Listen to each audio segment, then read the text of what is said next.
وَلَقَدْ يَسَّرْنَا الْقُرْآنَ لِلذِّكْرِ فَهَلْ مِن مُّدَّكِرٍ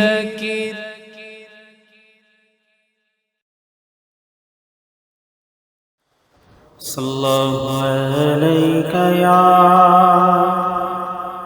رسول اللہ وسلم علیک یا حبیب اللہ شاہوں سے ملا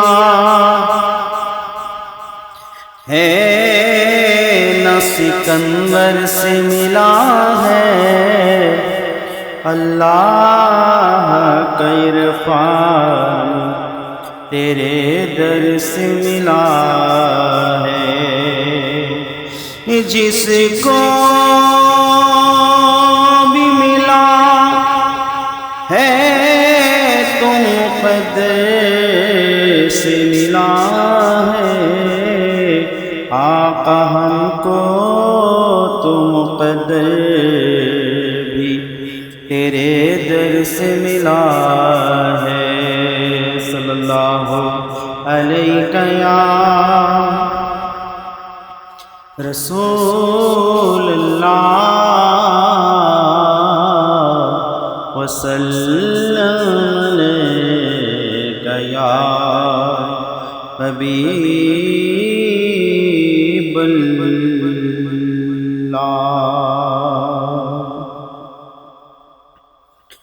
صبح طیبہ میں ہوئی بٹتا ہے باڑا نور کا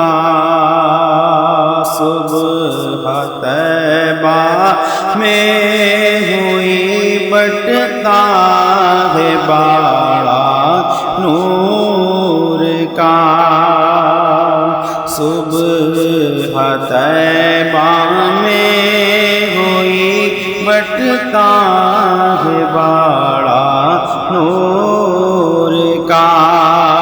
صدقہ لینے نور کا آیا ہے تارا نور کا باغ طیبہ میں سہانا پھول پھولا نور کا باغ طیبہ میں سہانا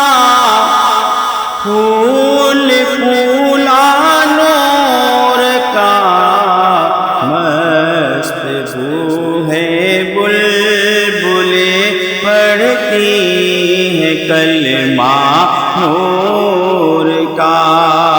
مست بو ہے بلبلیں پڑھتی ہے کلمہ نور کا نور کی سرکار سے پایا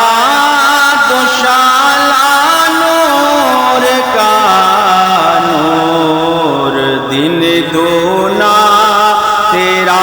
دے ڈال صدقہ نور کا تیری نسل پاک میں ہے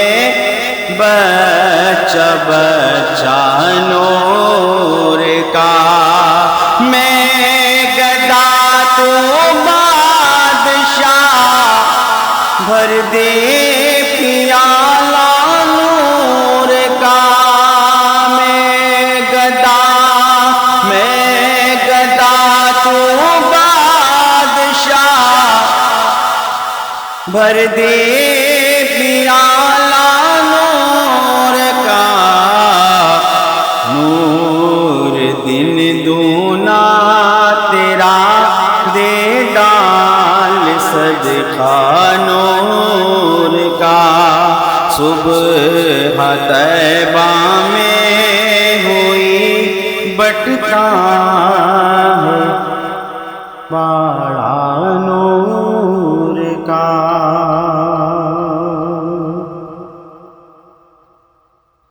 18 ذی الحج کو خلیفہ سوئم سیدنا عثمان غنی رضی اللہ تعالی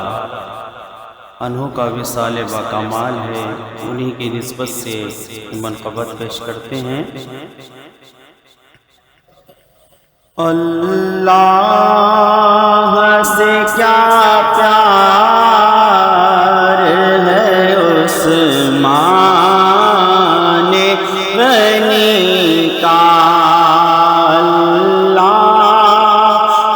سے کیا پیار ہے عثمان غنی کا، محبوب خدا یار ہے عثمان غنی کا، محبوب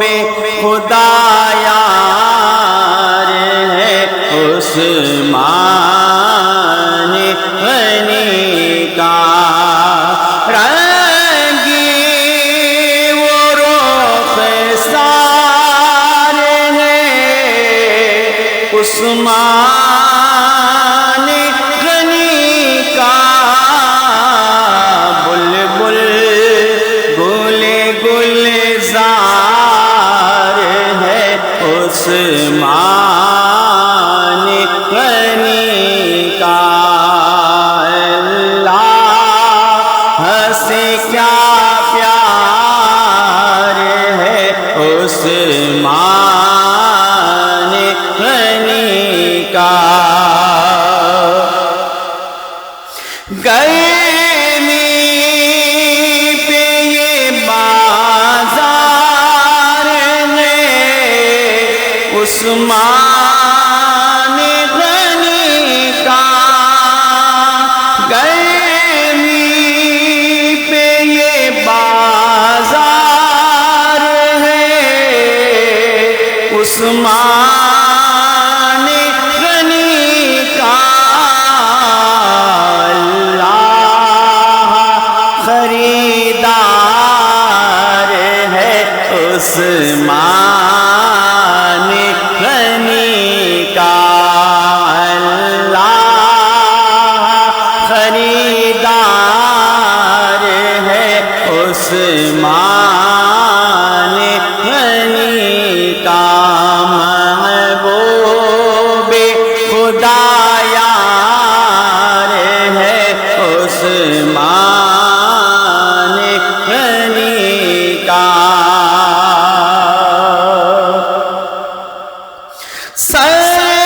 سرکار عطا پاش ہے عثمان غنی کا، دربار وہ دربار ہے عثمان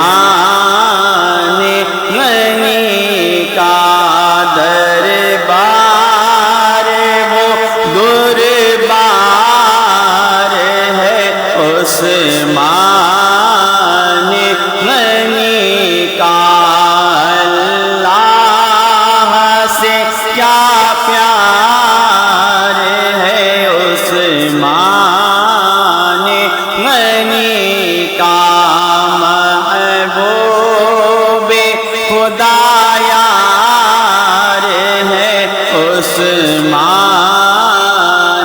غنی کا، جس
عثمان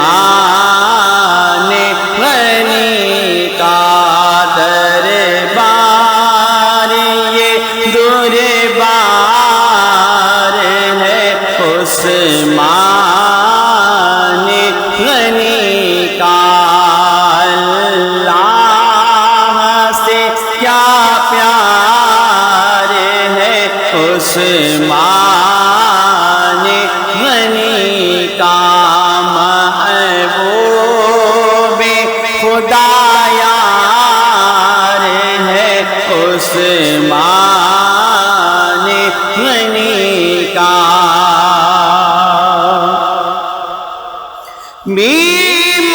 بیمار ہے جس کو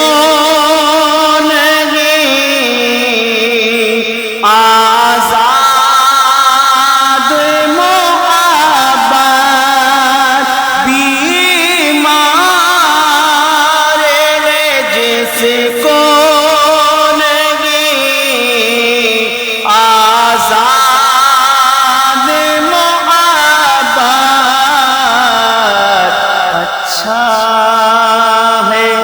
اچھا ہے جو بیمار ہے عثمان غنی کا اچھا ہے جو بیمار ہے عثمان غنی کا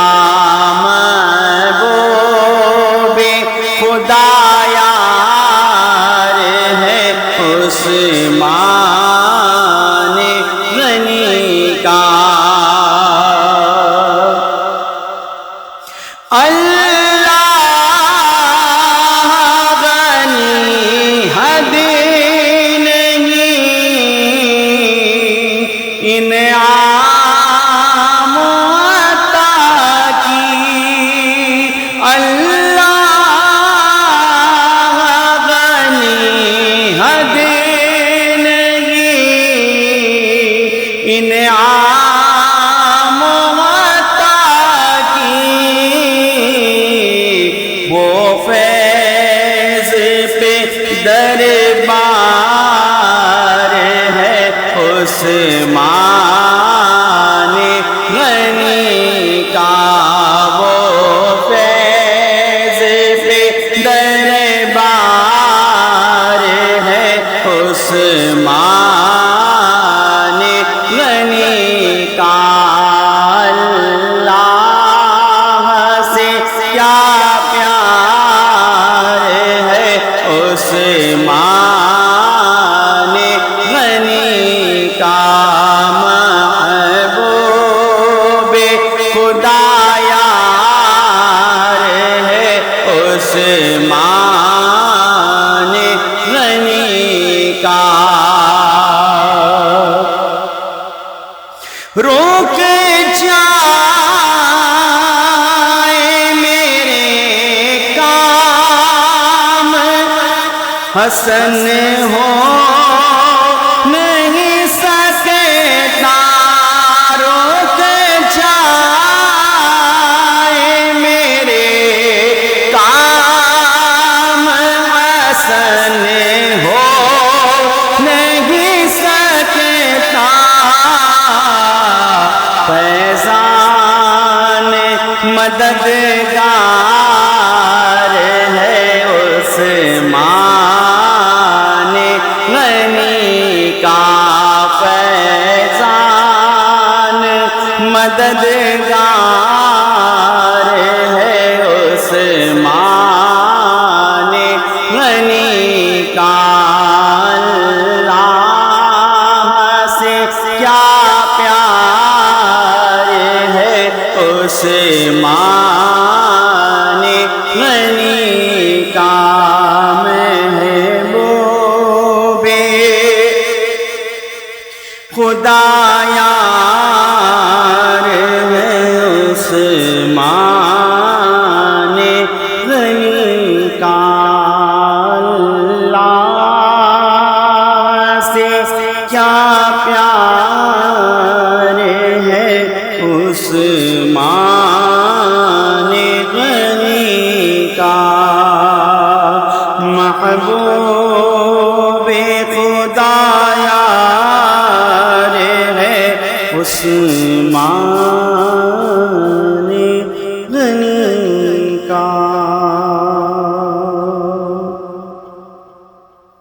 درود پاک کا نذرانہ پیش کریے۔ اللہم صلی علی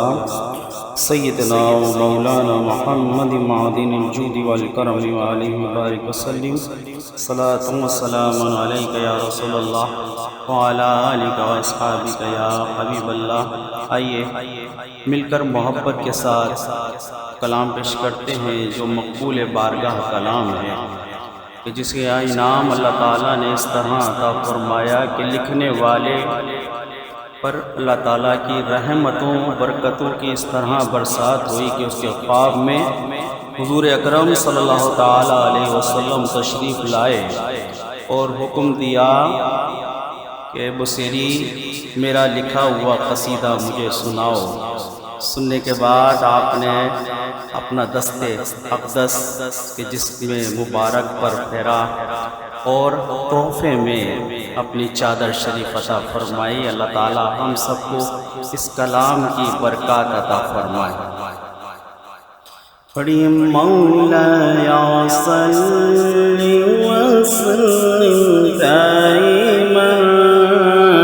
ابدا، مولا یا صلی وسلم دائما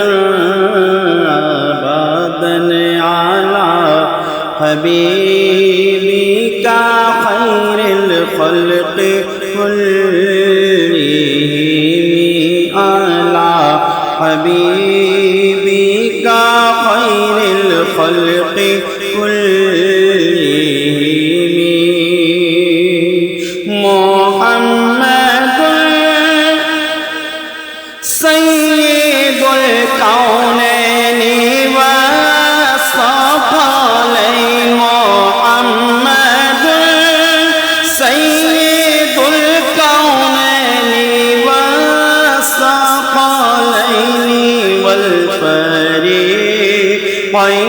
من عرب ومن عجم، مولایا صلی وسلم دائما ابدا علی حبیبی کا خیر الخلق کلہم۔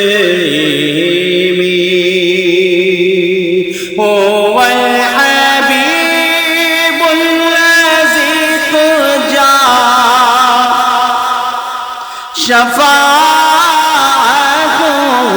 لکل حول من الاحوال مقتحم، مولایا صلی وسلم دائما ابدا علی حبیبی کا خیر الخلق کلہم۔ یا ربی بالمصطفیٰ بلغ مقاصدنا واغفر لنا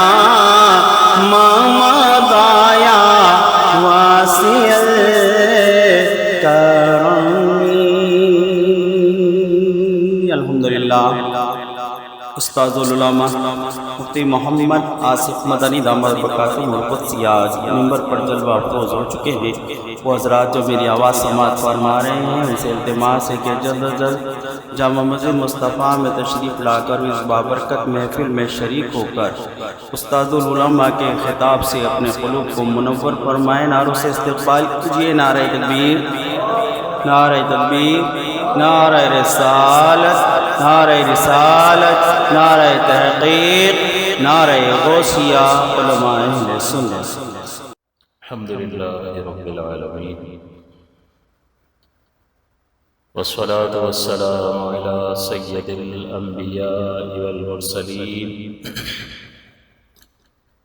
وعلى آلہ واصحابہ اجمعین، اما بعد فاعوذ باللہ من الشیطان الرجیم، بسم اللہ الرحمن الرحیم۔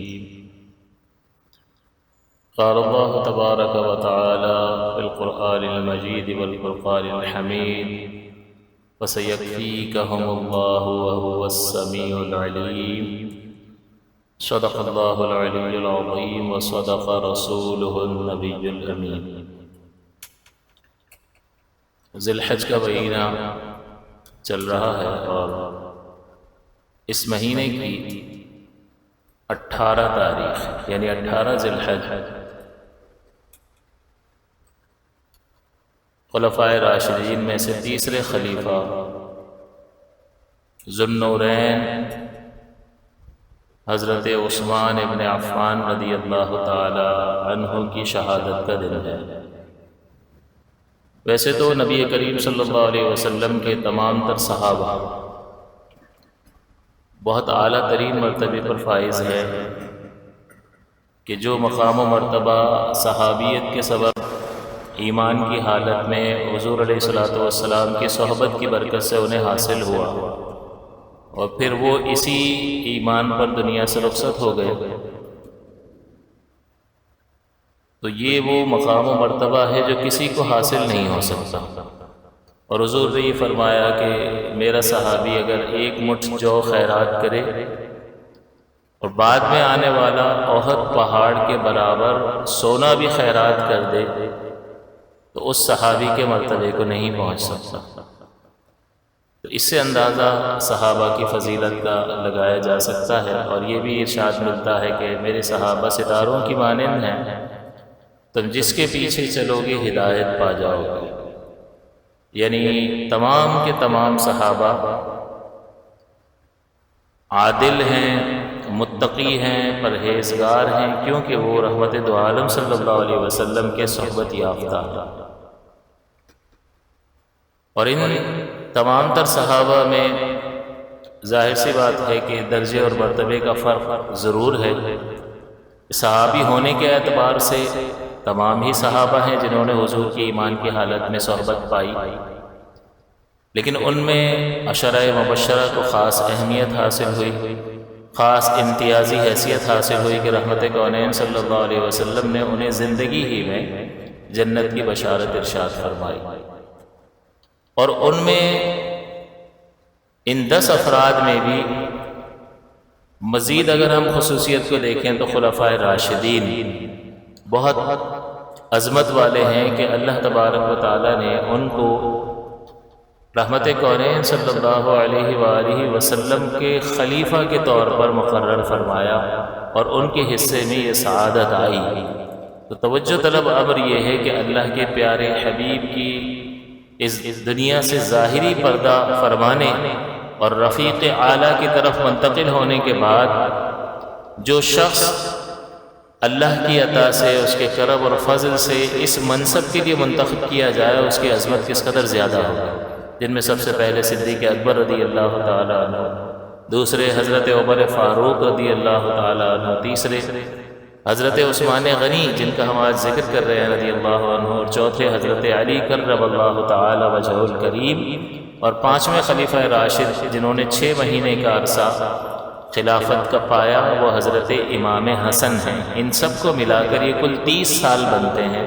خلافت راشدہ کے۔ اس کے بعد جو بھی کچھ ہوا وہ ملوکیت ہے، وہ خلافت راشدہ میں شمار نہیں کی جاتی۔ تو یہ وہ نفوس قدسیہ ہیں جنہیں اللہ تبارک و تعالیٰ نے اپنے فضل سے اپنے پیارے حبیب کریم صلی اللہ علیہ وسلم کا خلیفہ مقرر کیا۔ اس پہ جتنا غور کریں گے، جتنا سمجھنے کی کوشش کریں گے تو ان لوگوں کی عظمت دلوں میں اجاگر ہوتی چلی جائے گی۔ اور ظاہر سی بات ہے کہ جس کی عظمت دل میں پیدا ہو جائے پھر انسان اس کا انتہائی ادب کرتا ہے، کیونکہ دل میں جب عظمت پیدا ہوئی تو یہ عظمت ادب کا تقاضا کرتی ہے۔ اور دوسری بات یہ ہے کہ ہمارے کان ان کے بارے میں کوئی ایسی بات سننے کے لیے تیار نہیں ہیں جو ان کے نقص پر یا تنقیص شان پر دلالت کرتی ہے۔ تو نہ ہم اپنی زبان سے، ہم تعظیم ہی تعظیم اپنی زبان سے بھی کرتے ہیں اور دلوں میں بھی ان کی عظمت بیٹھی ہوئی ہے، رچی بسی ہے۔ اور اگر کسی طرف سے کوئی گستاخی کا کوئی عنصر پایا جاتا ہے تو ہمیں وہ سخت ناگوار اور ناپسند ہے اور ہم اس سے بیزار ہیں۔ اور پھر ظاہر سی بات ہے کہ جو ہمارے بزرگوں کو کسی درجے میں بھی کوئی گستاخی کا جملہ کہتا ہے، ایسے لوگوں سے ہمارا کوئی تعلق نہیں ہونا چاہیے۔ اور یہ بالکل دو اور دو چار کی طرح بات ہے کہ اگر آپ کے والد کو کوئی گالی دے، آپ کے سرپرست کو کوئی برا بھلا کہے تو آپ اس سے تعلق ختم کر لیتے ہیں۔ تو ان نفوس قدسیہ کے بارے میں کیا خیال ہے کہ جنہیں اللہ تعالیٰ نے اپنے پیارے حبیب کریم صلی اللہ علیہ وسلم کا نائب مقرر فرمایا، تو لہٰذا ان کی عظمت کو تسلیم کرنا، اسے دل میں جگہ دینا اور اس عظمت کے تقاضے کے مطابق ان سے محبت کرنا اور ان کی تعظیم کرنا، یہ مسلمان کا ایمانی تقاضا ہے۔ حضرت عثمان غنی رضی اللہ تعالیٰ عنہ، آپ کا نام عثمان اور آپ کی کنیت عبداللہ اور ابو عبداللہ اور ابو عمرو ہے۔ کنیت کا مطلب یہ ہوتا ہے کہ جس نام سے انہیں مشہور کر دیا گیا، یعنی یہ عموماً جو ہے بیٹے کی طرف نام منسوب کر کے کہا جاتا ہے۔ ابو عبداللہ یعنی عبداللہ کے والد، ابو عمرو یعنی عمرو کے والد، تو اس اعتبار سے مشہور جب ہو جاتے ہیں تو یہ ایسا مشہور نام ہو جاتا ہے کہ یہ بھی لیا جائے تو ذہن اسی ذات کی طرف منتقل ہو جاتا ہے۔ یہ عرب میں بہت زیادہ رائج تھا، تو یہ آپ کی کنیت تھی۔ ویسے لوگ آپ کو عثمان بن عفان، آپ کے والد کا نام عفان ہے اور آپ کا لقب ذو النورین ہے، یعنی دو نور والا۔ اور اس دو نور کے بارے میں تو آپ جانتے ہیں کہ رحمت کونین صلی اللہ علیہ وسلم کی دو صاحبزادیاں حضرت رقیہ رضی اللہ تعالی عنہ اور حضرت ام کلثوم رضی اللہ تعالی عنہ یکے بعد دیگرے آپ کے نکاح میں تشریف لائیں۔ تو حضور صلی اللہ علیہ وسلم کی دو چراغ جو ہیں وہ آپ کو حاصل ہوئے، دو نور آپ کو حاصل ہوئے، اس لیے فرمایا ذو النورین۔ ذو کا مطلب ہوتا ہے والا اور نورین کا مطلب ہے دو نور۔ اس کا ترجمہ بنے گا دو نور والا۔ تو جس کی اولاد کو نور کہا جا رہا ہے تو پھر جس کی وجہ سے یہ نور بنے، اس کی عظمت کا ٹھکانہ کوئی ہو سکتا ہے؟ اس کی عظمت کا بیان ہو سکتا ہے؟ اس کی نورانیت اور عفت اور بلندی کا کوئی حساب ہو سکتا ہے؟ جسے ہم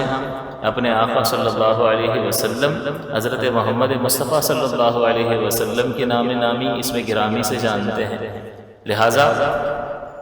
ان باتوں کو ذہن میں رکھا جائے۔ اور آپ کی والدہ کا نام عروہ بنت قریظ ہے اور ان کا سلسلہ نسب جو ہے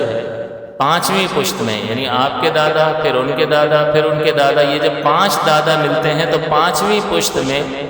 آپ کا خاندان اور نسب نبی کریم صلی اللہ علیہ وسلم کے نسب سے مل جاتا ہے، یعنی یہ بھی قریشی ہی ہے تو یہ ان سے مل جاتا ہے۔ ہاں، ان کے اوپر جو دادا ہیں ان کا نام، ان میں ایک امیہ نام کے ایک شخص گزرے ہیں جن کی طرف نسبت کے اعتبار سے یہ اموی خاندان کہلاتا ہے۔ حضرت عمر بنو عدی سے تھے اور قریش کا خاندان علیحدہ ہے، اور یہ بنو امیہ کے نام سے مشہور ہے یہ خاندان اور قبیلہ۔ تو یہ پانچویں پشت میں ان کا خاندان نبی کریم صلی اللہ علیہ وسلم سے مل جاتا ہے۔ اور ویسے دیکھیں تو والدہ کی جانب سے ان کی نانی جو ہیں وہ حضور صلی اللہ علیہ وسلم کی سگی پھوپھی ہیں، یعنی پھوپھی کا مطلب کیا ہوا؟ والد صاحب کی بہن۔ ان کی نانی جو ہیں حضرت عثمان کی نانی حضور صلی اللہ علیہ وسلم کے والد کی بہن ہے، لہٰذا یہ آپس میں گویا کہ قریبی رشتہ دار اور کزنز بھی ہوتے ہیں۔ اب حضرت عثمان غنی رضی اللہ تعالیٰ عنہ کے بچپن کو دیکھا جائے تو آپ کے بچپن کے واقعات ظاہر سی بات ہے بہت کم ملتے ہیں، بلکہ بالکل بھی نہیں ملتے۔ آپ کے ایمان، آپ کے بارے میں صرف اتنا ضرور ملتا ہے کہ ابتدا ہی سے آپ نے تعلیم حاصل کرنا شروع فرمایا، یعنی یہ وہ دور تھا کہ جس میں تعلیم وغیرہ حاصل کرنے کا کوئی رجحان نہیں تھا، لیکن اس کے باوجود جو ہے آپ نے تعلیم حاصل کی، اس لیے کہ آپ سردار گھرانے سے تعلق رکھتے تھے اور سرداری کے اعتبار سے اور دیگر سیاسی اعتبار سے آپ کے خاندان کو اور جنگوں میں حصہ لینے کے اعتبار سے آپ کے اس خاندان کو، بنی امیہ کو، ایک خاص اہمیت حاصل تھی اور قدر کی نگاہ سے دیکھا جاتا تھا۔ یعنی بنو ہاشم کے بعد جو حضور علیہ الصلوۃ والسلام کا قبیلہ اور خاندان ہے، اس کے بعد اگر کسی خاندان کو بہت زیادہ اہمیت حاصل تھی تو وہ بنو امیہ قبیلہ تھا، جس سے حضرت عثمان رضی اللہ تعالیٰ عنہ کا تعلق ہے۔ تو اب یہ حضرت عثمان ابتدا سے تعلیم یافتہ جب جوان ہوئے تو آپ نے کاروبار کرنا شروع کیا، اور طبیعت میں انتہائی دیانت، صداقت، حیا کا پیکر اور غنا کا پیکر، حلم کا پیکر، یعنی برداشت کوٹ کوٹ کے آپ کے اندر بھری ہوئی تھی، اور اسی طرح سے خرچ کرنا یہ آپ کی فطرت سلیمہ میں طبعاً داخل تھا۔ ان اوصاف اور کمالات کی وجہ سے ظاہر سی بات ہے کہ اگر کسی تاجر میں یہ خوبیاں اور خصوصیات موجود ہوں تو وہ کاروبار میں بہت زیادہ ترقی کرتا ہے۔ اور آج کے دور میں اگر کوئی دیانتدار دکاندار اور تاجر مل جائے تو پھر آدمی کہتا ہے بھائی یہ تو لاکھوں میں ایک ہے، سمجھ لو، ورنہ تو ہر ایک دھوکہ دینے کی کوشش کرتا ہے، غلط مال کے اوصاف غلط بیان کر کے، بڑھا چڑھا کے اس کو ظاہر کر کے اس کو بیچنے کی کوشش کرتا ہے۔ تو ایسے موقع پر اگر دیانتدار تاجر مل جائے تو دل اس کی طرف کتنا مائل ہوتا ہے، یار اس موقع پر اس طرح کا تاجر، تو چونکہ یہ خوبیاں اور صفات آپ کے اندر موجود تھی تو آپ ایک کامیاب تاجر تھے، اور ظاہر کامیاب تاجر تھے تو آپ کے پاس مال و دولت بہت زیادہ تھا، پیسے والے تھے، اور آپ نے دیکھا ہے کہ اسلام کے لیے پھر آپ نے مالی اعتبار سے بھی کس قدر تعاون فرمایا۔ تو چونکہ فطرت سلیم تھی اور حیا کا پیکر تھے، اس لیے جب آپ کو اسلام کی دعوت دی گئی، آپ کی پھوپھی ایک بار آپ ان کے گھر پہ تشریف لے گئے تو آپ کی پھوپھی نے کہا کہ محمد صلی اللہ علیہ وسلم انہوں نے نبوت کا دعویٰ کیا ہے اور وہ ہدایت کی طرف بلا رہے ہیں اور ان کی پیروی کرو، کامیاب ہو جاؤ۔ اب وہ جب جملے سنے تو طبیعت پر کچھ اثرات مرتب ہوئے، لیکن اطراف کا ماحول تو اس کی اجازت نہیں دیتا تھا، بالکل نئی بات تھی۔ تو ایک بار صدیق اکبر رضی اللہ تعالیٰ عنہ، ان سے بہت زیادہ ان کی دوستی تھی، حضرت عثمان سے ملاقات ہوئی تو اس کا ذکر کیا کہ میری پھوپھی جان نے یہ باتیں مجھے کی ہیں، تو آپ نے فرمایا کہ انہوں نے بالکل حق اور سچ کہا، اور میں بھی تمہیں دعوت دیتا ہوں کہ تم اسلام کو قبول کرو اور حضور کی بارگاہ میں حاضر ہو۔ تو آپ نے ارادہ کیا اور صدیق اکبر رضی اللہ تعالیٰ عنہ کے ساتھ آپ حضور کی بارگاہ میں حاضر ہو، اور حضور نے حضرت عثمان کو دیکھ کر فرمایا کہ عثمان، اللہ کی جنت کو قبول کر لو، اس لیے کہ میں تمہاری طرف اور تمام مخلوق کی طرف، تمام انسانوں کی طرف اللہ کا رسول اور ہادی بنا کر کے بھیجا گیا۔ بس یہ سادہ سے بظاہر سادہ سے جملے تھے، ان سادہ سے جملوں نے آپ کی طبیعت پر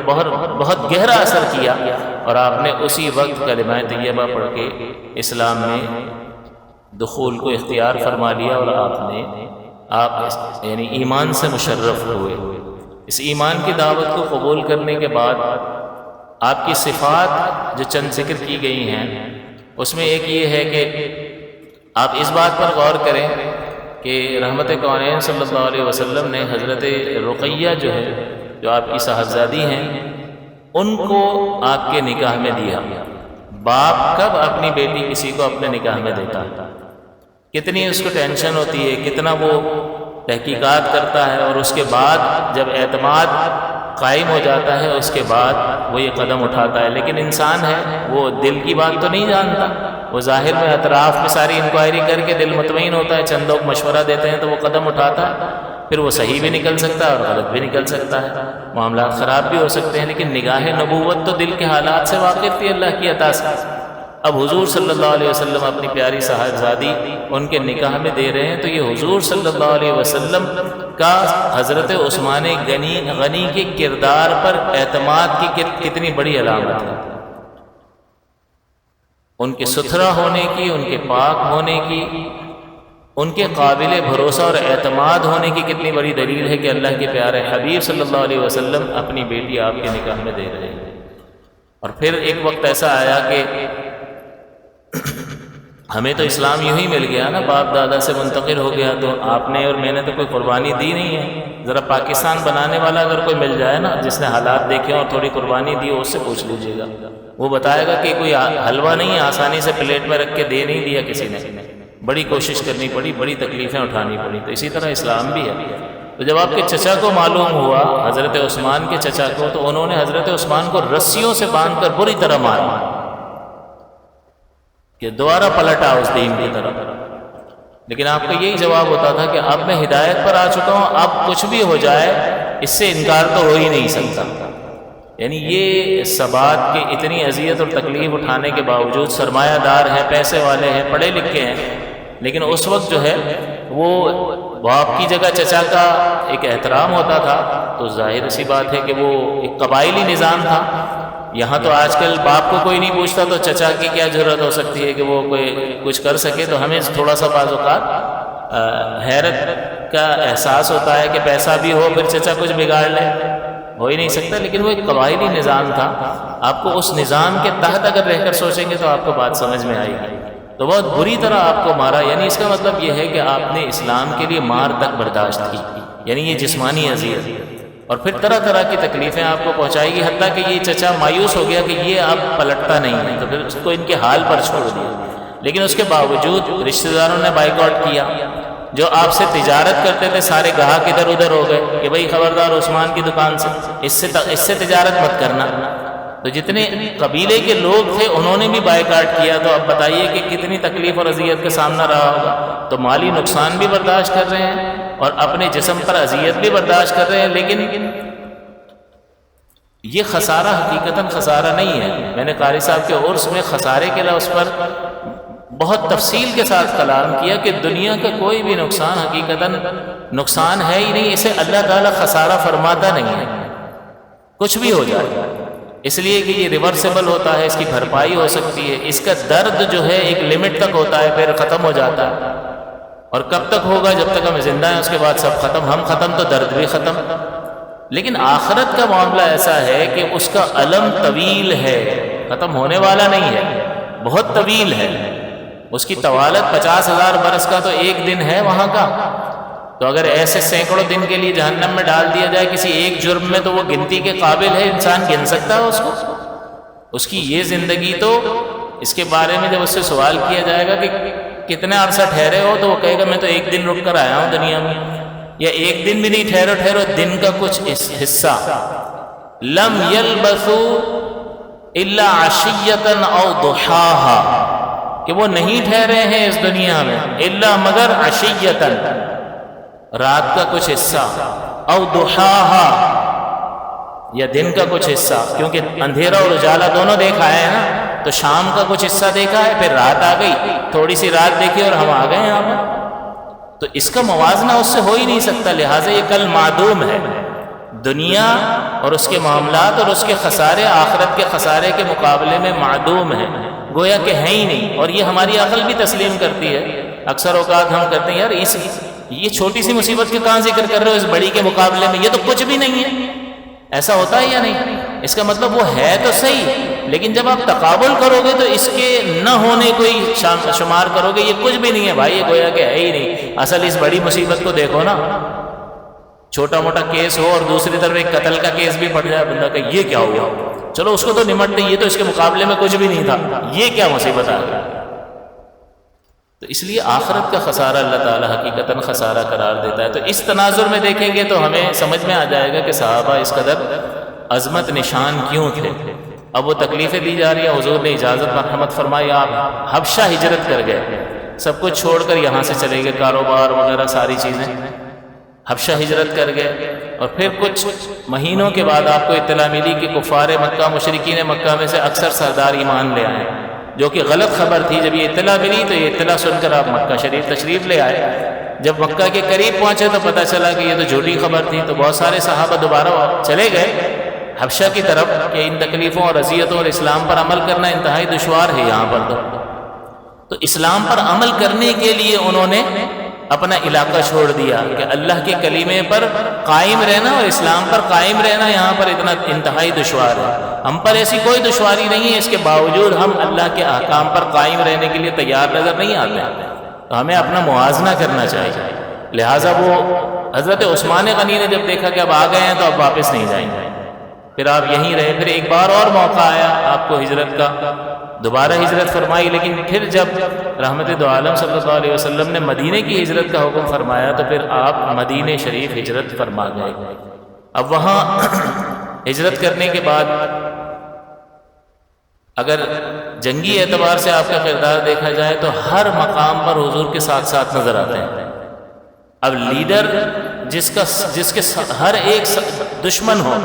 اس کے ساتھ آپ کھڑے ہو تو آپ کو پتہ چلے گا کہ کتنے خطرات ہوتے ہیں، کہیں اس کی طرف آنے والی گولی مجھے ہی نہ لگ جائے۔ آدمی تھوڑا دور دور رہتا ہے کہ یار ذرا پیچھے ہٹ کے رہو بھائی، برابر میں کھڑے ہوں گے نا نظروں میں بھی آئیں گے۔ آپ کسی مشہور آدمی کے ساتھ کھڑے ہو جاؤ تو آپ کو تھوڑا سا ٹینشن ہو جائے گی کہ یار یہ شہرت تو مل رہی ہے لیکن ساتھ ساتھ کہیں کیریئر ہی اینڈ نہ ہو جائے، میرے پیچھے نہ لگ جائے۔ تو انسان تھوڑا سا کٹ کے رہتا ہے۔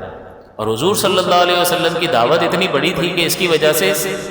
قبائل عرب سب دشمن ہو گئے، اور غزوہ احزاب، غزوہ خندق کا آپ حال جانتے ہیں کہ اس کا نام غزوہ احزاب، احزاب حزب کی جمع، حزب گروہ کو کہتے ہیں۔ تو پورے عرب کے لشکروں کو جمع کیا تھا مسلمانوں سے جنگ کرنے کے لیے۔ تو ایک طرف سارا عرب جمع ہے، دشمن ہے، تو ایسی شخصیت کے ساتھ ہر مقام پر ہونا کتنا خطرناک ہو سکتا ہے۔ لیکن وہی بات کہ اگر آپ خسارے کو دیکھتے ہیں تو حقیقتاً یہ خسارہ نہیں ہے، بلکہ اللہ کے پیارے حبیب کے ساتھ تھوڑی دیر بھی رکنا مل جائے تو وہ صحابیت کے درجے تک پہنچا دیتا ہے۔ تو جتنی زیادہ صحبت میسر آئے گی تو وہ درجے اور مرتبے میں بلندی کا باعث ہوگی یا نہیں ہوگی۔ اعلیٰ حضرت امام اہل سنت کیا فرماتے کہ جو ہم بھی وہاں ہوتے خاک کے گلشن، انسان نہ ہوتے، گلشن میں پڑی ہوئی خاک ہی ہوتے جس پر حضور علیہ السلام چلتے ہوئے دکھائی دیتے، ہم پر قدم شریف رکھتے۔ جو ہم بھی وہاں ہوتے خاک کے گلشن تو لپٹ کے قدموں سے لیتے اترن، مگر کریں کیا نصیب میں تو یہ نامرادی کے دن لکھے تھے۔ تو جس کو یہ صحبت میسر آئی اور زیادہ سے زیادہ موقع میسر آیا، اس کی قسمت پہ رشک آتا ہے۔ لیکن جو اللہ نے کیا وہی بہتر ہے۔ ہو سکتا تھا اگر حضور کے دور میں ہوتے اور حضور کو دیکھنے کے باوجود حضور کا انکار کرنے والوں میں شامل ہو جاتے تو ہمیشہ کے لیے جہنم کا ایندھن بن جاتے یا نہیں؟ تو ایک اعتبار سے قابل رشک ہے، لیکن جو کرتا ہے اللہ تعالیٰ وہ بہتر ہی کرتا ہے۔ کہ ہماری طبیعتیں اتنی کمزور ہیں کہ 1400 برس گزر جانے کے بعد ان ہدایات پر عمل کرنے کے لیے تیار نہیں ہے جو بالکل عام سی ہدایات ہیں کہ اپنی زندگی کو سدھار لو، اسلام کے پیکر بن کر لوگوں کو نصیحت کرو کہ دیکھو یہ اسلام ہے، اپنے کردار کے ذریعے سے لوگوں تک اسلام پہنچاؤ، بس یہ کر کے دکھا دو۔ اس کو کرنے کے لیے تیار نہیں تو وہ اذیتیں ہم برداشت کر لیتے۔ تو کہیں ایسا نہ ہوتا کہ اگر اس وقت پیدا ہوتے تو معاذ اللہ ابو جہل ہی کے ساتھ ملے ہوئے ہوتے، ہو سکتا ہے صحابہ کے ساتھ ملے ہوئے ہوتے۔ تو اللہ جو کرتا ہے حقیقتاً وہ بہتر ہوتا ہے۔ تو بہرحال آپ نے ہجرت فرمائی اور ہر مقام پر آپ ساتھ ساتھ نظر آتے ہیں۔ جب غزوہ بدر کا مارکہ ہوا، پہلا مارکہ، اس میں بھی آپ کی خواہش تھی، لیکن آپ کی صاحبزادی حضرت رقیہ بہت زیادہ بیمار تھی، اور اس بیماری کی وجہ سے حضور صلی اللہ علیہ وسلم نے آپ کو روک دیا کہ آپ شریک نہ ہوں، ان کی تیمارداری کریں، ان کی خدمت کریں، یہیں ٹھہرے رہیں۔ جو اجر بدر میں شریک ہونے والے صحابہ کو حاصل ہوگا وہ آپ کو بھی حاصل ہوگا۔ اب آپ غور فرمائیے نا کہ ایک شخص وہ وہاں اتنی مشکل جنگ میں حصہ لے رہا ہے، اور ایک اللہ کے رسول کے حکم کے مطابق ان کی صاحبزادی یعنی اپنی زوجہ کی خدمت کر رہا ہے، ان کی ضرورت کو پورا کر رہا ہے۔ لیکن اس کا مطلب یہ ہوا کہ اللہ تعالیٰ جسے جس عمل میں چاہے اجر عطا فرما دے، وہ مالک کائنات ہے، وہ خالق کائنات ہے، وہ جس کو جو چاہے عطا کر دے۔ اور حضور صلی اللہ علیہ وسلم نے آپ کا بدر کے غازیوں میں شمار بھی فرمایا، اور جو مال غنیمت ہاتھ میں آیا اس میں سے حضرت عثمان کو بھی حصہ دیا۔ کس کو حصہ دیا جاتا ہے؟ جو جنگ میں شریک ہوتا ہے، یعنی جو فوجیوں کے لیے، جو شریک ہونے والوں کے لیے جو حصہ مقرر تھا وہ حضرت عثمان کو بھی عطا فرمایا۔ لیکن آپ کی صاحبزادی بہت زیادہ بیمار تھی، اور اسی اثناء میں جب حضور علیہ الصلوۃ والسلام مارکہ بدر میں شریک تھے، اسی اثناء میں حضرت رقیہ رضی اللہ تعالی عنہا کا وصال ہو گیا۔ جب حضور آئے تو خبر ملی۔ اب یہ حضرت رقیہ کے وصال کے بعد حضرت عثمان بہت زیادہ افسردہ رہنے لگے کہ حضور صلی اللہ علیہ وسلم کے خاندان سے ایک جو رشتہ داری اور داماد اور سسر ہونے کا تعلق تھا یہ ختم ہو گیا۔ تو یہ بہت زیادہ آپ کے لیے تکلیف کا باعث تھا، اور اکثر اداس رہنے لگے۔ جب نبی کریم صلی اللہ علیہ وسلم نے ملاحظہ فرمایا تو پھر آپ نے جب ذکر کیا تو حضور صلی اللہ علیہ وسلم نے اپنی دوسری صاحبزادی حضرت ام کلثوم رضی اللہ تعالی عنہا کو آپ کے نکاح میں دیا، اور ساتھ ساتھ یہ بھی فرما دیا کہ اگر میری کثیر بیٹیاں ہوتی تب بھی میں یکے بعد دیگرے ان تمام کو عثمان کے نکاح میں دے دیتا۔ تو یہ آپ غور فرمائیے کہ عثمان کے کردار پر نبی مکرم صلی اللہ علیہ وسلم کی جانب سے ان کی کردار کی پاکیزگی اور حضور کے ان پر اعتماد پر مہر تصدیق ہے یا نہیں ہے، تو ہمیں ان ذوات قدسیہ کا کس قدر ادب اور احترام کرنا چاہیے۔ تو حضور نے اپنی دوسری صاحبزادی بھی آپ کے نکاح میں دی، جس کی وجہ سے آپ کو ذو النورین کے لقب سے ملقب کیا گیا۔ پھر اس کے علاوہ جتنے بھی معرکے ہوئے اور جتنے بھی غزوات ہوئے جس میں رحمت کونین صلی اللہ علیہ وسلم نے شرکت فرمائی، حضرت عثمان ان تمام تر غزوات میں رحمت دو عالم صلی اللہ علیہ وسلم کے ساتھ ساتھ رہے۔ حالانکہ پروفیشنلی تو کوئی بھی فوجی نہیں تھا، سب ایسے شہر میں دیہات میں رہنے والے لوگ تھے، لیکن جب اسلام کی بات آئی تو ہر ایک جو ہے وہ، جب اسلام پہنچانے کی بات آئی تو ہر ایک پہنچانے والا یعنی مبلغ بن گیا، اور جب دین کی سربلندی کے لیے لڑنے کی بات آئی تو ہر آدمی فوجی بن گیا۔ تو آپ جو ہے وہ ہر معرکے میں شریک ہوئے اور بغیر اپنی جان کی پرواہ کیے بڑی ہمت کے ساتھ آپ نے ہر جہاد میں نبی کریم صلی اللہ علیہ وسلم کے ساتھ حصہ لیا۔ اور مال آپ جانتے ہیں کہ یہ غزوہ تبوک کے موقع پر بہت زیادہ تنگی کا معاملہ تھا۔ اس وقت آپ نے نبی کریم صلی اللہ علیہ وسلم نے مسلمانوں کو ترغیب دلائی کہ بھئی جنگ کے لیے سامان کی ضرورت ہے، سامان جنگ کی ضرورت ہے، لہٰذا جو جتنا کنٹریبیوٹ کر سکتا ہے وہ حصہ ملائے۔ تو حضرت عثمان غنی نے 100 اونٹ سامان سے لدے ہوئے حضور کی خدمت میں پیش فرمایا۔ حضور 100 اونٹ میری طرف سے سامان کے ساتھ، حضور نے خوش دلی کے ساتھ قبول فرمائے۔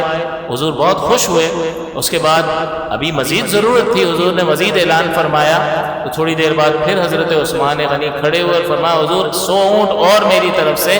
بما سامان کے۔ اب 100 اونٹ کی قیمت کتنی ہوگی اور اس پہ جو سامان لادا جاتا ہے، جو ایک فوجی کی ضرورت کے لیے ہوتا ہے، وہ سامان کتنے کا ہوگا؟ میری طرف سے۔ حضور نے قبول فرمایا، حضور خوش ہوئے، پھر بیٹھ گئے۔ پھر حضور نے لوگوں کو ابھارا، لوگ صحابہ کرام جو ان سے بن پڑا انہوں نے اس میں حصہ ملایا، اور حضور ابھی بھی ترغیب دلا رہے ہیں۔ تو حضور کی ترغیب کو دیکھ کر دوبارہ حضرت عثمان کھڑے ہوتے ہیں اور پھر فرمایا حضور میری طرف سے 100 مزید اونٹ بما سامان کے۔ 300 اونٹ اس وقت جو ہے حضرت عثمان غنی نے اس غزوہ تبوک میں پیش فرمایا۔ اسی لیے فرماتے ہیں مجہزی جیش العسرہ۔ مجہز کا مطلب ہوتا ہے تیار کرنے والا، جہیز نہیں کہتے، مجہز تیار کرنے والا، جیش العسرہ تنگی والے لشکر کو تیار کرنے والا، یہ بھی آپ کا لقب ہے۔ اور آپ نے سنا ہوگا کہ اکثر خطبات میں مجہز جیش العسرہ یہ حضرت عثمان غنی رضی اللہ تعالی عنہ کے لیے استعمال کیا جاتا ہے۔ تو اس تنگی والے وقت میں آپ نے یہ خدمت فرمائی، اور حضور صلی اللہ علیہ وسلم نے اس خدمت کے بعد حضرت عثمان غنی کے لیے فرمایا کہ اب عثمان کا کوئی بھی عمل اسے ضرر نہیں دے سکتا، یعنی جو بھی کرے اسے کوئی نقصان نہیں ہوگا۔ اس کا مطلب کیا ہوا کہ کوئی گناہ کرنے کی کھلی چھٹی نہیں دے دی تھی حضور نے، بلکہ آپ کے کردار پر ایسا کمال اعتماد تھا کہ اتنی پاکیزہ فطرت اور طبیعت رکھنے والا اور اسلام کے لیے ہر طریقے سے اپنے آپ کو پیش کرنے والا اللہ کی نافرمانی نہیں کر سکتا۔ تو حضور نے فرما دیا کہ اب عثمان کا کوئی بھی عمل اسے نقصان نہیں پہنچا سکتا۔ تو اس سے حضرت عثمان کی عظمت کا اندازہ لگانا چاہیے کہ زبان رسالت سے حضرت عثمان کے لیے یہ کلمات صادر ہو رہے ہیں۔ پھر ایک موقع پر جب مدینہ شریف حاضری ہوئی ہے، ہجرت کے بعد مسلمان بہت تنگ دست تھے، اور اس میں حضور صلی اللہ علیہ وسلم نے ملاحظہ فرمایا کہ پانی کا ایک ہی کنواں ہے اور یہودی کی ملکیت ہے، اور وہ پیسے لے کر پانی لینے دیتا ہے، مفت میں دیتا نہیں، اور مسلمانوں کی حالت ایسی نہیں ہے کہ وہ پرچیز کریں، خرید کر کے پانی حاصل کریں۔ تو حضور نے فرمایا کہ کون ہے جو اس کنویں کو خرید کر مسلمانوں پر وقف کر دے اور جنت حاصل کر لے؟ تو حضرت عثمان نے یہ کوشش فرمائی، لیکن یہودی کسی صورت بھی اس کنویں کو بیچنے کے لیے تیار نہیں تھا۔ تو آپ نے پھر اس کو اس طرح سے مائل کر لیا کہ اگر تم مکمل طور پر فروخت نہیں کرتے ہو تو چلو یہ کر لو کہ دونوں کا حصہ رہے گا، ایک دن تم پانی لیا کرنا اور ایک دن جو ہے ہم پانی لیں گے۔ تو وہ اس پر تیار ہو گیا کہ چلو اس میں کیا نقصان ہے۔ تو 12,000 درہم دے کر آپ نے اس طریقے پر اس کنویں کو سودا کیا کہ ایک دن وہ پانی لے گا اور ایک دن حضرت عثمان اس سے پانی لیں گے۔ تو جب حضرت عثمان کا دن آتا تو حضرت عثمان نے وہ کنواں جو ہے مسلمانوں کے لیے وقف کر دیا تھا۔ اب ہوتا یہ تھا کہ مسلمان اس اپنی باری پر اتنا پانی جمع کر لیتے تھے کہ اگلے دن ضرورت ہی نہیں پڑتی۔ جب ضرورت نہیں پڑتی تھی تو اس یہودی سے کوئی پانی خریدتا نہیں تھا۔ جب خریدتا نہیں تھا تو وہ اس کا کاروبار ہی سارا ٹھپ ہو کے رہ گیا، اب پانی بک نہیں رہا، بس وہ جو 12,000 اس نے لے لیے تھے وہ لے لیے تھے۔ اب اس نے خود حضرت عثمان نے کہا کہ بھائی اگر بیچنا چاہو تو بیچ دو، اب بھی میں خریدار ہوں۔ تو اس نے کہا ٹھیک ہے اب میں بیچتا ہوں، کیونکہ مجبور ہو گیا تھا، اب اس کے لیے یہ مفید نہیں تھا۔ تو اس نے کہا ٹھیک ہے بیچتا ہوں، تو مزید 8,000 درہم دے کر آپ نے مکمل طور پر وہ کنواں خریدا اور مسلمانوں کے لیے وقف کر دیا۔ تو 20,000 درہم لے کر آپ نے وہ کنواں خریدا دے کر اور مسلمانوں کے لیے وقف کر دیا، اور حضور صلی اللہ علیہ وسلم کی زبان اقدس سے جنت کی بشارت سنی۔ تو اس سے حضرت عثمان کی عظمت کا معلوم ہوتا ہے۔ ایک مرتبہ قحط کے موقع پر حضرت عثمان کا بہت زیادہ سامان جو ہے وہ مکے آیا، مدینے آیا، اب وہ سیل ہونا تھا، تجارت کا سامان تو گویا امپورٹ کیا آپ نے اور مکے پہنچ گیا۔ اب ظاہر خریدار جو ہیں وہ 50% نفع دینے کے لیے تیار ہیں کہ بھئی ہم سے اتنا نفع لے لو، یہ سارا مال ہمیں بیچ دو۔ آپ نے فرمایا کہ میں تو اس کو بیچوں گا جو 10 گنا نفع دے گا۔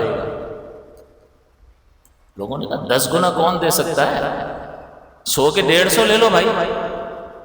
زیادہ سے زیادہ 100 کے 200 دے دے گا، یعنی ڈبل دے دے گا۔ 10 گنا کا مطلب کیا؟ 1 کے 10، یہ کیسے ہو سکتا ہے؟ آپ نے فرمایا میرا رب 1 کا 10 عطا فرماتا ہے،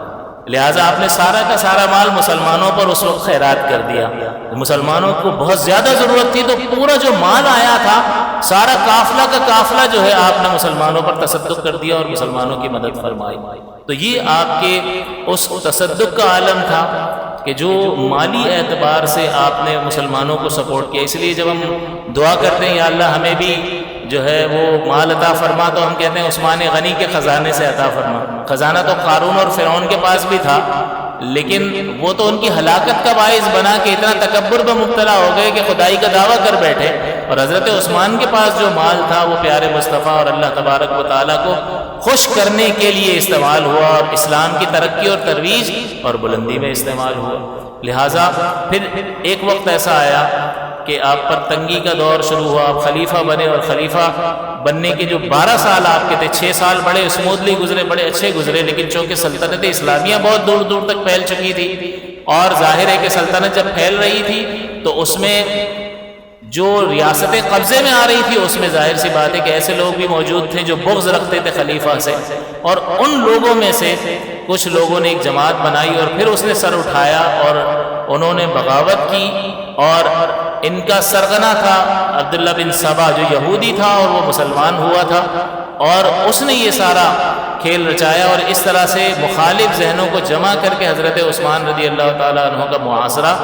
کیا گیا اور آپ پر پانی بند کر دیا گیا۔ امام حسین رضی اللہ تعالیٰ عنہ پر بھی پانی بند کیا گیا تھا میدان کربلا میں، اور حضرت عثمان پر کئی دنوں تک پانی بند کر دیا گیا۔ 40 دن تک یہ محاصرہ رہا ہے، یہ بعض کتابوں میں لکھا ہے 2 مہینے تک یہ محاصرہ رہا ہے، اور پانی بند کر دیا گیا۔ تو اور مسجد نبوی میں آپ کو نماز پڑھنے کی اجازت نہیں تھی، حالانکہ ایک بار جب مسجد نبوی کی جگہ تنگ پڑنے لگی تو حضور نے اعلان فرمایا کہ کون ہے جو اطراف کی زمین خرید کر مسجد کے ساتھ ملا دے اور وہ جنت بدلے میں لے لے۔ حضرت عثمان تھے وہ جنہوں نے برابر کی زمین خریدی اور مسجد نبوی میں اس کو شامل کر کے مسجد کو کشادہ کر دیا، اس کی وسعت میں آپ نے کردار ادا کر دیا۔ تو آپ اپنے گھر کے صحن جو گیلری تھی اس طرف تشریف لائے، اور آپ نے مخاطب کیا ان کو کہ کیا یہ وہی کنواں نہیں ہے جس کے بارے میں نبی کریم صلی اللہ علیہ وسلم نے فرمایا کہ مسلمانوں کے لیے یہ ایک ہی کنواں تھا جو یہودی کی ملکیت تھا، میں نے خرید کر مسلمانوں پر وقف کیا، اور آج تم نے مجھ ہی پر اس کا پانی بند کر دیا ہے؟ کیا حضور نے اس کے بدلے میں مجھے بشارت نہیں سنائی تھی؟ اور تم مجھے اب کھارا پانی پینے پر مجبور کر رہے ہو۔ لیکن وہ سخت دل تھے اور وہ دشمنی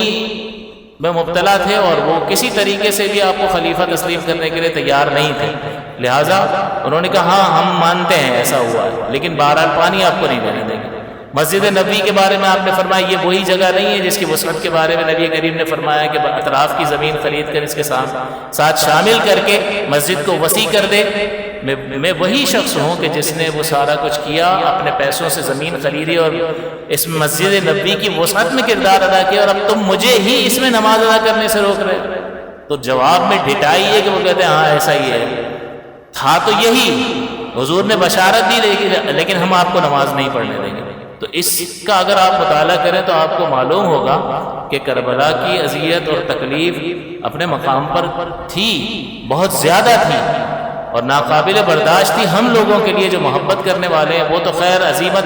والے لوگ تھے، وہ تو ہر تکلیف میں اللہ تعالیٰ کی رضا پر راضی رہنے والے لوگ تھے، لیکن حضرت عثمان غنی کی تکالیف کا اور ان کے محاصرے کا جب آپ مطالعہ کرو گے تو آپ کو اندازہ ہوگا کہ بہت شدید اذیت میں آپ کو مبتلا کیا گیا، اور آپ حیران ہوں گے کہ 2000 افراد نے محاصرہ کیا تھا، ان کی کیا حیثیت تھی؟ کیا آپ کے پاس لشکر نہیں تھا؟ اتنی بڑی سلطنت تھی تو فوج کہاں تھی؟ کیا کر رہی تھی فوج؟ ہر ایک نے اجازت طلب کی کہ ہم چند گھنٹوں میں ان کا صفایا کر دیں گے، آپ صرف اجازت دیں۔ آپ نے فرمایا کہ انہوں نے ابھی کوئی قصور نہیں کیا، کوئی گناہ بھی نہیں کیا، کسی کو قتل نہیں کیا ہے، لہٰذا میں تمہیں اس بات کی ہرگز اجازت نہیں دوں گا کہ تمہاری تلواریں ان کے خلاف نکلیں اور مسلمان آپس میں ایک دوسرے کا خون بہائیں۔ حضرت عثمان کی عظمت کا عالم یہ کہ اپنی اقتدار کو بچانے کے لیے یا اپنی جان کو بچانے کے لیے، ایک محتمل خطرے سے خود کو بچانے کے لیے اپنی فوج کے ذریعے سے ان پر حملہ نہیں کروایا۔ کثیر غلام آپ کے خود اس مقام پر تھے جہاں آپ رکے ہوئے تھے، ان کو بھی آخری وقت میں آزاد کر دیا، وہ بھی اجازت مانگتے رہے۔ حضرت علی نے حسنین کریمین کو پہرے پر مقرر کیا تھا، کثیر صحابہ موجود تھے، لیکن کسی کو یہ اجازت نہیں تھی خلیفہ کی طرف سے کہ میں یہ نہیں چاہتا ہوں، کسی کو اجازت نہیں دوں گا کہ کسی مسلمان کا خون بہایا جائے۔ بس یہ وہ چیز تھی جس کی وجہ سے کسی نے حملہ نہیں کیا، کسی نے نہیں روکا۔ اور ایک وقت ایسا آیا کہ حضرت عثمان غنی اپنے اس گھر میں قرآن عظیم کی تلاوت فرما رہے ہیں اور بلوائی جو ہے وہ دیواریں پھلانگ کر آپ کے گھر میں داخل ہوئے، اور جو سامنے آیا اس کو تہہ دیکھ کرنے کی کوشش کی حضرت، حتیٰ کہ آپ کی زوجہ محترمہ بھی بیچ میں آئیں تو ان کی بھی انگلیاں کٹ گئیں، اور حضرت عثمان پر حملہ کیا، آپ کی انگلیوں کو کاٹ دیا گیا اور جسم پر کئی زخم لگے۔ اور اس کے بعد آخری بار ایسا کیا کہ جو جان لیوا ثابت ہوا اور خون کا ایک فوارہ آپ کے جسم سے نکلا، اور جو قرآن عظیم آپ کے سامنے مصحف موجود تھا جسے آپ تلاوت فرما رہے تھے، اس قرآن عظیم پر آپ کا خون گرا، اور یہ آیت تھی فَسَيَكْفِيكَهُمُ اللَّهُ وَهُوَ السَّمِيعُ الْعَلِيمُ، ان قریب کافی ہوگا اللہ تعالیٰ ان لوگوں کو، اور وہ سننے والا بھی ہے اور علم والا بھی ہے۔ تو یہ آیت ہی گویا کہ اس بات کی شہادت اور گواہی دے رہی ہے فَسَيَكْفِيكَهُمُ اللَّهُ، جو ہو گیا اللہ وہ دیکھ رہا ہے، جانتا ہے، اور اللہ کافی ہے ان کی گرفت کرنے کے لیے۔ اور یہ بھی روایتوں میں ذکر کیا گیا ہے کہ شہید کا جہاں پر خون گرتا ہے وہ جگہ شہید کے لیے کل بروز قیامت اللہ تعالیٰ کی بارگاہ میں گواہی دے گی۔ اب آپ غور فرمائیے کہ حضرت عثمان رضی اللہ تعالیٰ عنہ کا خون کہاں گرا؟ اللہ کے مقدس کلام پر گرا۔ اس کا مطلب یہ ہے کہ اللہ کا مقدس کلام کل بروز قیامت اللہ تعالیٰ کی بارگاہ میں حضرت عثمان کی شہادت کی گواہی دے گا۔ یہ حضرت عثمان رضی اللہ تعالیٰ عنہ کی عظمت ہے۔ میں نے بہت ساری چیزوں کو بیچ میں سے حذف کر دیا، آپ کی حیا کے واقعات پڑھنے سے تعلق رکھتے ہیں، آپ کی بے پرواہی اور حلم کے اور غنا کے واقعات پڑھنے سے تعلق رکھتے ہیں، لہٰذا جمعے کے خطبے میں تو صرف توجہ دلائی جاتی ہے کہ ان عظیم شخصیات کے دن قریب آ رہے ہیں، ہمارے درمیان یہ دن گزر رہے ہیں، تو ان کی یاد منانی چاہیے پہلی بات، اور ان کی یاد اس لیے منانی چاہیے کہ ان کے کردار سے آشنائی ہمیں حاصل ہو۔ لہٰذا اس خطاب میں تو صرف اشارہ کرنے کی ضرورت ہوتی ہے، آپ نیٹ پر جائیں گے آپ کو کثیر مواد آپ کی شخصیت کے بارے میں مل جائے گا، تو تھوڑا سا وقت نکال کر ان حقائق کو جاننے کی کوشش کریں کہ جن حقائق سے، جن آلام سے، جن مصائب سے یہ لوگ گزرے اور اسلام کے لیے ہر طرح کی قربانی انہوں نے دی، اور آج قیامت تک جو ہے ان کا ذکر خیر باقی رہے گا۔ لہٰذا یہ صرف آپ کی توجہ مبذول کروانے کے لیے تھا، جتنا ہو سکا اس محدود وقت میں وہ بیان کیا گیا، لیکن آپ کی ذمہ داری ہے کہ آپ خصوصیت کے ساتھ 18 ذی الحج آپ کی شہادت کا دن ہے، اس میں کوئی نہ کوئی ایصال ثواب کی صورت کریں، اور حضرت عثمان غنی رضی اللہ تعالیٰ عنہ کے لیے خاص ایصال ثواب کا اہتمام کریں، اور گھر میں کریں تاکہ گھر والوں کو بھی پتہ چلے کہ یہ کون تھے، ان کی شخصیت کیا تھی۔ کوئی کتاب لے کر اپنے گھر والوں کے سامنے ان کے کردار کو بیان فرمائیں، ان کے اسلام کے لیے قربانیوں کو بیان کریں، تاکہ ان کا یہ کردار ہماری نسلوں تک منتقل ہو، اور پھر ان کے مثبت اثرات ہماری طبیعتوں پر مرتب ہوں۔ اللہ تعالیٰ سے دعا ہے کہ اللہ تعالیٰ ان پاک ہستیوں کے نقش قدم پر چلنے کی توفیق عطا فرمائے، آمین۔ وآخر دعوانا الحمدللہ رب العالمین۔